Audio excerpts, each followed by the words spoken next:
Face à la contre-offensive soviétique devant Moscou en décembre 1941, Hitler, par sa directive numéro 39 du 8 décembre 1941, avait refusé, contre l'avis de ses généraux, toute retraite. Je cite, « L'armée ne doit pas faire un seul pas en arrière. Chaque homme doit combattre là où il se trouve. » Sans doute, cette farouche volonté de tenir a-t-elle évité le pire à la Wehrmacht. Car à partir du 20 février 1942, l'offensive soviétique marque le pas. L'hiver est plus glacial que jamais, jusqu'à 30-35 degrés en dessous de zéro. Allemands comme Russes souffrent et sont épuisés. Le front finit par se stabiliser en attendant le retour des beaux jours. Hitler est plus persuadé que jamais de la supériorité de son génie militaire sur ses généraux, et son autoritarisme ne peut que s'en trouver renforcé face à eux. Il a d'ailleurs révoqué ceux qui plaidaient pour une retraite. Walter von Brauchitsch, le chef du haut commandement de l'armée de terre, a été, le 19 décembre 1941, relevé de ses fonctions par Hitler qui décide de ne pas le remplacer. Désormais, c'est lui-même qui assumera ses fonctions. Même Heinz Guderian a été limogé le 26 décembre 1941 pour avoir opéré un mouvement de repli. Le bilan de l'opération Barbarossa au 28 février 1942 est cependant très lourd pour la Wehrmacht. 202 251 morts, 725 642 blessés, 46 511 disparus, sans compter les pertes des alliés italiens, roumains et hongrois. De son côté, si l'armée rouge commence à se reconstituer grâce notamment à l'aide américaine au titre du pré-bail, elle ne peut plus se permettre les terrifiantes pertes humaines et territoriales qu'elle a subies en 1941. 1 500 000 morts, 4 millions de prisonniers, plus de 1 500 000 km² de territoire occupé. Avec l'arrivée du printemps et du dégel, Hitler doit fixer les objectifs de sa prochaine offensive. Pour une fois, il est réaliste et sait que son armée ne pourra pas rééditer une offensive généralisée comme en juin 1941.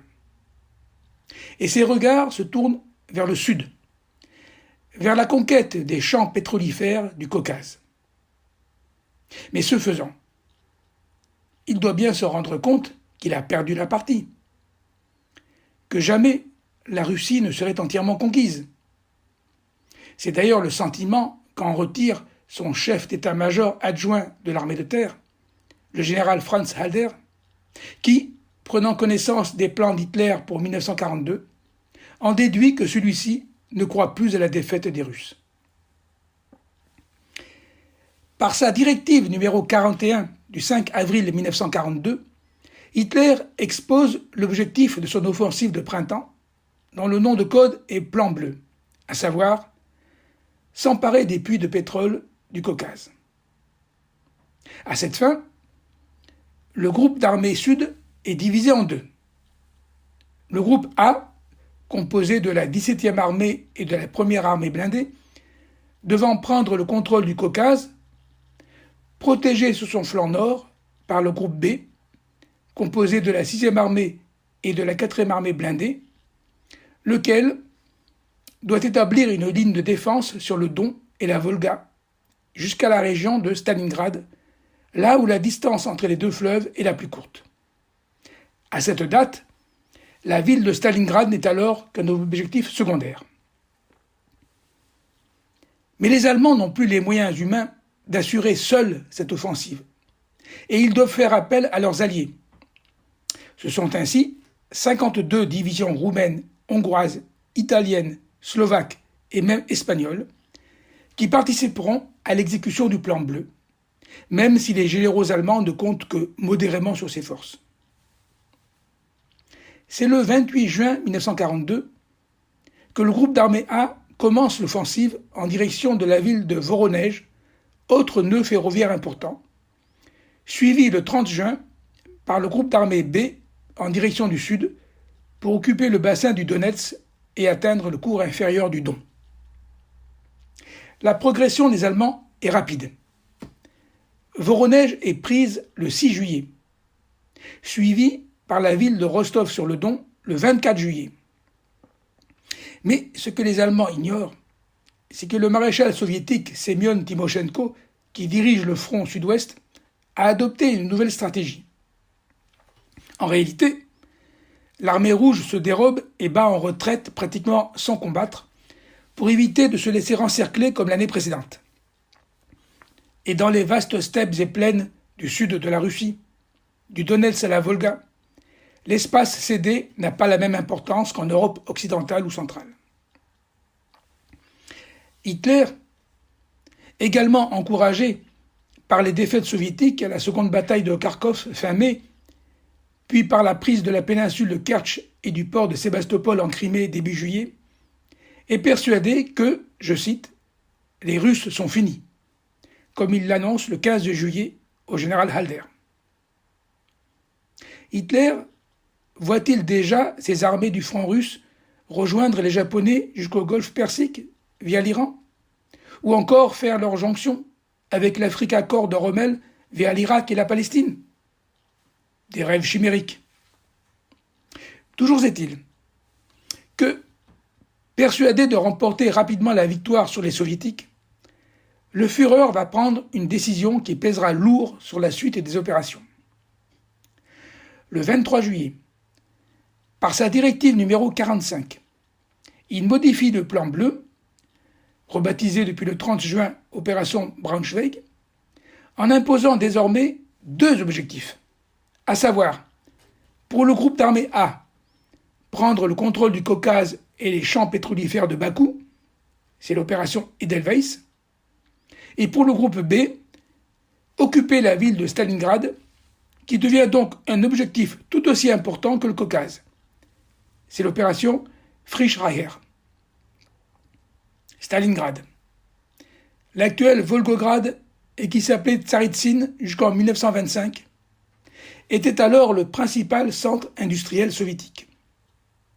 Une ville de 600 000 habitants, s'étendant sur une soixantaine de kilomètres le long de la rive droite de la Volga. Elle était aussi un important nœud ferroviaire et fluvial contrôlant l'accès aux champs pétrolifères du Caucase.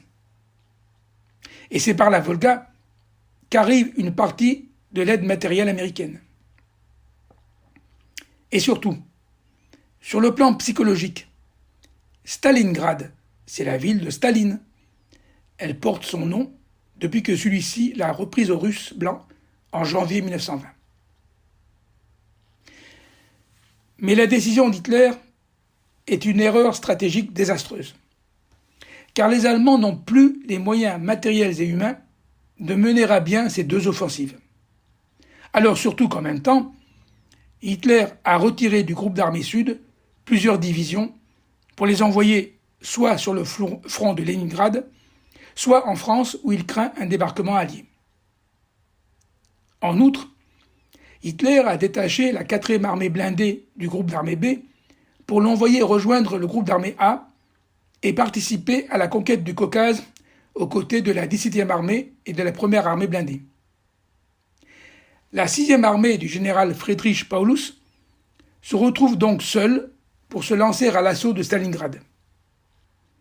Elle comprend, certes, 270 000 hommes, mais ceux-ci sont à pied, et sa logistique est largement hypotractée avec 25 000 chevaux. Paulus est encore retardé dans sa progression vers Stalingrad par le manque d'approvisionnement en carburant, la priorité étant donnée au groupe d'armée A. Ces retards vont laisser le temps aux soviétiques de préparer leur défense de Stalingrad, que Staline a ordonné dès le 12 juillet, interdisant toute retraite par son célèbre ordre numéro 227 du 28 juillet 1942, je cite, « Pas un pas en arrière ». En attendant, au sud, la 1re armée blindée, commandée par le général Ewald von Kleist, occupe la ville de Maïkop, sur les contreforts des monts du Caucase, le 9 août. Mais ces puits de pétrole ont été sabotés par les soviétiques.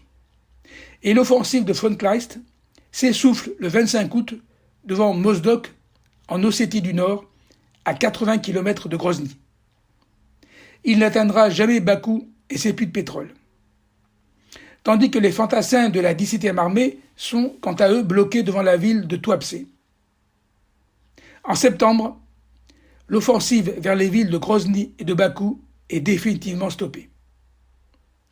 Seul exploit sportif, mais sans intérêt stratégique, le 21 août, des Allemands des divisions de montagne plantent le drapeau à croix gammée au sommet de l'Elbrouz, à 5642 mètres d'altitude.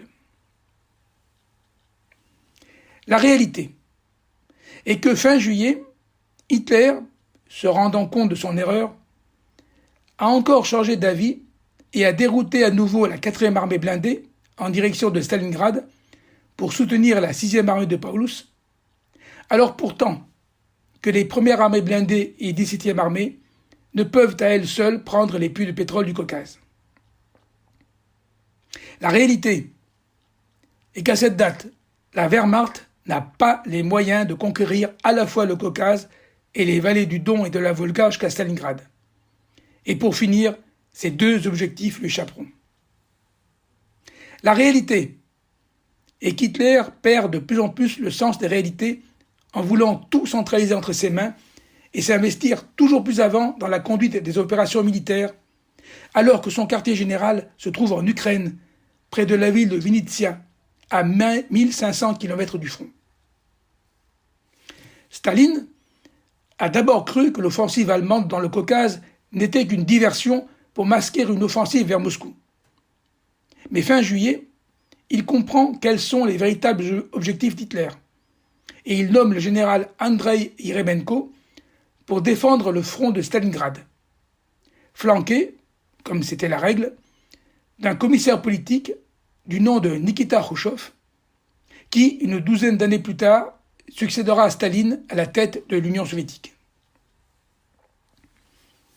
Le 23 août, Paulus atteint la Volga à 25 km au nord de Stalingrad, et pour pouvoir se consacrer tout entière à l'offensive sur la ville, sa 6e armée est couverte sur ses flancs par la 2e armée hongroise au sud de Voronezh, la 8e armée italienne sur la boucle du Don et les 3e et 4e armées roumaines à l'ouest de Stalingrad.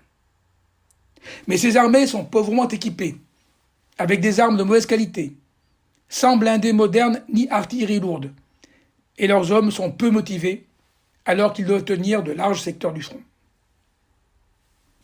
Ce même 23 août, la Luftwaffe effectue son premier raid de terreur sur Stalingrad.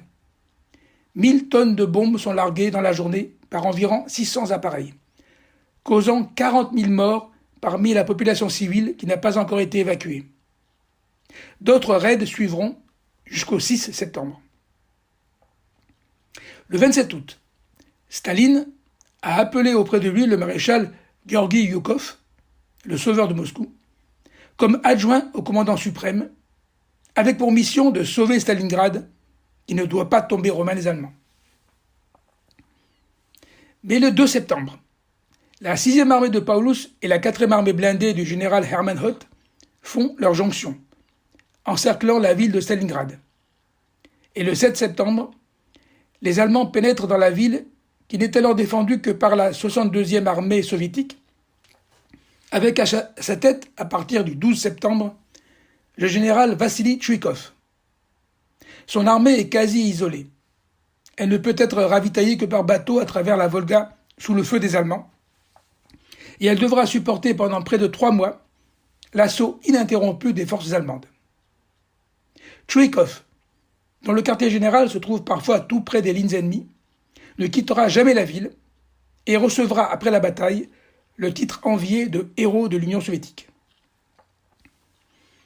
La guerre va alors prendre un nouveau visage, caractérisé par des combats de rue dans une ville réduite en ruines par les raids de la Luftwaffe.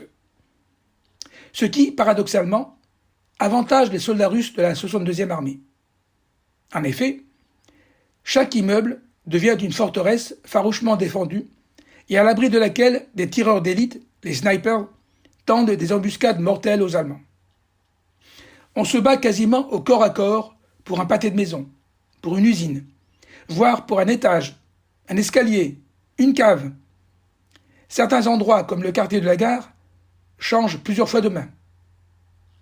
Dans ce contexte, les chars d'assaut allemands, inadaptés au combat de rue, ne se déplacent qu'avec difficulté au milieu des ruines et deviennent vulnérables aux mines et aux cocktails Molotov. La proximité des combattants des deux camps empêche la Luftwaffe d'intervenir avec efficacité. Stalingrad est la première bataille urbaine de l'histoire. Une guerre souvent invisible, où les soviétiques se déplacent par les égouts dont ils connaissent le plan. C'est la guerre des rats. Pendant les mois de septembre et d'octobre, les Allemands continuent néanmoins à progresser dans la ville, mais avec difficulté et au prix de lourdes pertes. Or, Paulus ne reçoit pas de renfort malgré ses demandes répétées auprès d'Hitler. Le 25 octobre, il a cependant promis à Hitler que Stalingrad serait entièrement conquise le 10 novembre au plus tard. Qu'en est-il à cette date ? Certes, les Allemands tiennent alors 90% de la ville.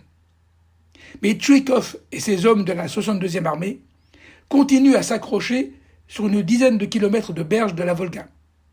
Une mince bande de moins de 2 kilomètres de profondeur par endroit. Ils tiennent plus ou moins en partie des usines du nom de barricades ou Octobre Rouge. Et si Tchoukov est dans une situation critique, les Allemands sont tout aussi épuisés. Sur les 9 divisions présentes, 5 ont perdu leur valeur offensive. Sans renfort de troupes fraîches, Paulus ne parvient pas à venir à bout des défenseurs de Stalingrad, ni même à progresser. Le 18 novembre, les combats connaissent une pause relative. Paulus l'ignore encore, mais les soviétiques se préparent à lancer le lendemain une vaste contre-offensive dont le nom de code est Opération Uranus, planifiée depuis le 12 septembre par Yukov et par le chef d'état-major général, le maréchal Alexandre Vassilievski.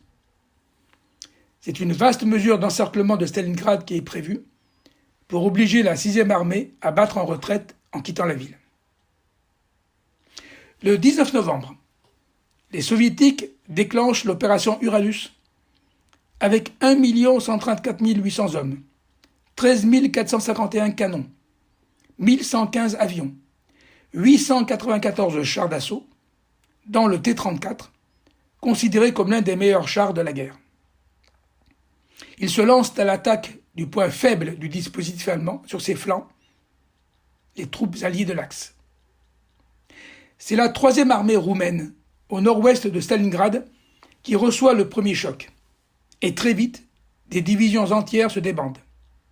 À la fin de la journée, il n'y a même plus de 3e armée roumaine. 27 000 de ces hommes ont été faits prisonniers. Le 20 novembre, c'est le flanc sud, tenu par la 4e armée roumaine, qui est attaqué à son tour. Les Roumains sont vite submergés par la marée russe, malgré les contre-attaques de la 29e division de Panzer. L'objectif des Soviétiques est la ville de Kalach, à 60 km à l'ouest de Stalingrad, point de passage obligé sur le Don. Si leurs troupes venant du nord et celles venant du sud parviennent à y faire leur jonction, ce sont toutes les forces allemandes de Stalingrad qui se trouveront encerclées. La jonction des armées russes à Kalach est effective le 22 novembre. La 6e armée et un corps d'armée de la 4e armée blindée sont pris au piège dans ce qu'on appellera le Kessel de Stalingrad, le chaudron. Plus de 250 000 hommes dans une zone de 50 km de large sur 40 km de long. Quelle décision prendre ? Évacuer Stalingrad en abandonnant sur place tout le matériel et environ 15 000 blessés ? Ou bien tenir sur place au risque de perdre toute une armée ? Hitler a été prévenu le 23 novembre alors qu'il se reposait à Berchtesgaden. Paulus lui a demandé une complète liberté d'action afin de pouvoir se retirer de Stalingrad en tentant une percée à travers les lignes soviétiques. Mais, comme l'année précédente devant Moscou, le Führer ne veut pas entendre parler de retraite et donne à Paulus l'ordre formel de tenir à tout prix ce qu'on appelle désormais la forteresse Stalingrad.